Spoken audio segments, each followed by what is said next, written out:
朋友们好，我是吴京。昨天从闽宁镇到达这里的时候已经是傍晚了，所以选择在这里露营。自古以来，一共有83个王朝，从秦始皇开始算的话，有408位皇帝。大家所熟知的，比如说秦始皇、武则天、乾隆。那么我们今天来到了银川当代美术馆，这里面就有乾隆的真实画像。说起乾隆啊，他是清朝在位最久的皇帝了，也是活得最久的皇帝，活了89岁，在位60年，当了3年的太上皇。大家可从我的身后，包括这边就可以看得出来，今天刚好是周末，也是元宵节，所以来这边参观的人还是特别的多。我们现在就进去里面看一下。整个场馆看起来非常的科技感，也很漂亮，所以我们在这边能够看到有很多的小姐姐来到这边拍照，当然也有来参观这些艺术作品的。现在我们就去找一下乾隆的画像在什么位置。我们来看一下，这是一个清代的仕女肖像图，女主人的这个柳叶眉啊，樱桃小嘴。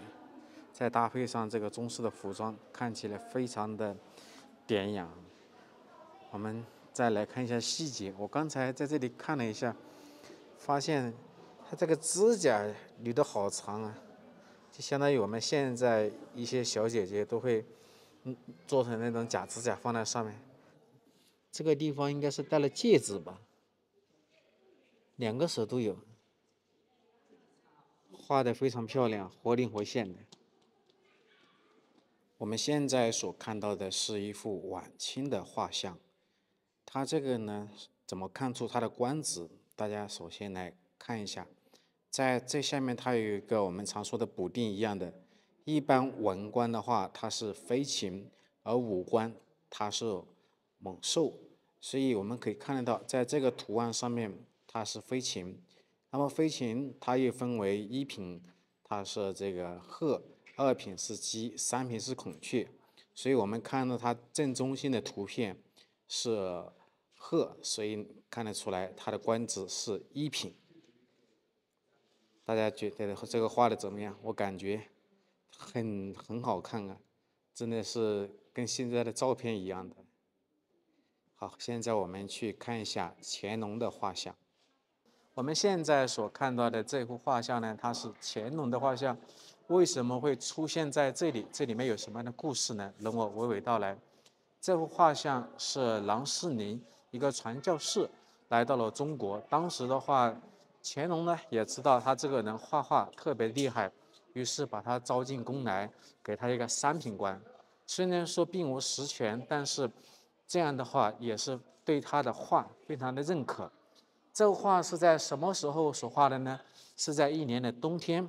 我们可以看得到，乾隆他并没有穿我们常说的龙袍。其实，在古代的皇帝，包括我们现在人也是一样的，在什么样的场合下穿什么样的衣服合适。所以这个呢，是当时他刚下完朝，然后把龙袍给脱掉了，才展现这个样子。因为冬天很冷嘛。那他在御花园的时候呢，看到当时的郎世宁正在画画，所以他兴致一来，你干脆给我画一个吧。于是，这个郎世宁距离乾隆大概有多远呢？也就1米的样子，所以对他的画画得非常的漂亮。但是这里面也有一个缺点，当时郎世宁问了乾隆一句话：“你这个眉毛啊，有点不太好，为什么？”大家看一下，其实在前面这块的话，它是比较浓，在后面比较淡，是吧？所以像我们现在的一些小姐姐出去玩的话，都会把眉毛画得漂漂亮亮的。还有一个，大家有没有发现，乾隆这个也是有我们现在所说的话有眼袋的，毕竟他这个画的年龄当时是在40岁，保养还是非常的重要，对吧？于是郎世宁把这些话对乾隆说完以后，乾隆说没事，这就是我真实的样子，表现我真实的样子就可以了，也是非常的大方，毫不掩饰自己的一个缺点。好，于是把这个画画完以后就交给乾隆看，乾隆一看非常满意。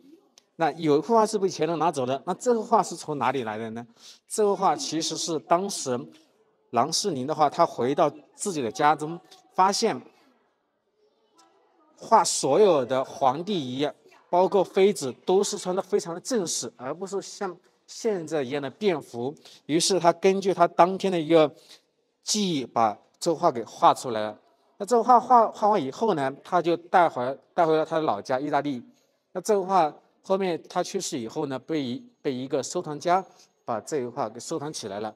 那为什么会出现在这个博物馆呢，或者是美术馆呢？是因为当时这个收藏家把这幅画归还了我们中国，然后现在收藏在这里。这就是为什么这里会出现乾隆的画像，为什么会显得这么的真实的由来。那么乾隆这个人到底有多高呢？那么在故宫博物馆里面有一个朝服暴露了他的一个身高。因为皇帝的衣服啊，我们都知道它是量身定做的，所以根据朝服呢，能够推算出他的一个身高。